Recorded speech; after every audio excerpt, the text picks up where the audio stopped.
ఆంధ్రప్రదేశ్ రాష్ట్రాన్ని తెలుగుదేశం కూటమి ప్రభుత్వమే కాకుండా ఆ రెండు నీచమైనటువంటి దినపత్రికలు ఏ విధంగా ఆంధ్రప్రదేశ్ రాష్ట్ర భవిష్యత్తును తాకట్టు పెడుతూ వార్తలు రాస్తున్నారనడానికి నిన్న కేంద్ర బడ్జెట్లో ఏదైతే నిర్మలా సీతారామన్ గారు ప్రవేశపెట్టినటువంటి బడ్జెట్లో ఆంధ్రప్రదేశ్ రాష్ట్రానికి మరొకసారి తీవ్రమైనటువంటి అన్యాయం జరిగిన ఆ పత్రికలు మాత్రం అభివృద్ధిలో బుల్లెట్ రైలు పరుగులే అని రాసినాయి.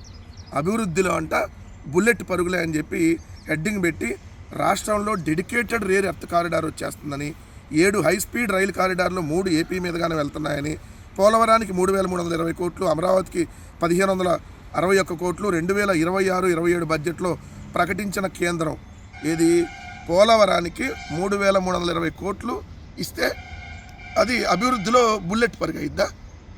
పోలవరం ప్రాజెక్టు అంచనా వ్యయం ఎంత? 55,000 కోట్ల రూపాయలు. మీరేం చేశారు? 41 మీటర్ల వరకే మేము కడతాము అంటే పోలవరం ప్రాజెక్ట్ని పూర్తిగా కట్టాం, 41 మీటర్ల వరకే కేంద్ర ప్రభుత్వం డబ్బులు ఇస్తానన్నది కాబట్టి 41 మీటర్లకే కడతామని చెప్పి 41 మీటర్ల వరకు మీరు అంగీకారం తెలుపుకుంటే 30,000 కోట్ల రూపాయలకి అంగీకారం తెలుపుకొని వచ్చారు. దాంట్లో జగన్మోహన్ రెడ్డి గారు ప్రభుత్వం ఉన్నప్పుడు 12,000 కోట్లు ఒకేసారి కేంద్ర ప్రభుత్వం దగ్గర కమిట్మెంట్ తెచ్చారు. ఆ కేంద్ర ప్రభుత్వం దగ్గర కమిట్మెంట్ తెచ్చిన 12,000 కోట్లలోనే ఇప్పుడు 3,000 కోట్లు ఇస్తుంటే ఎలా పరిగెత్తిద్ది?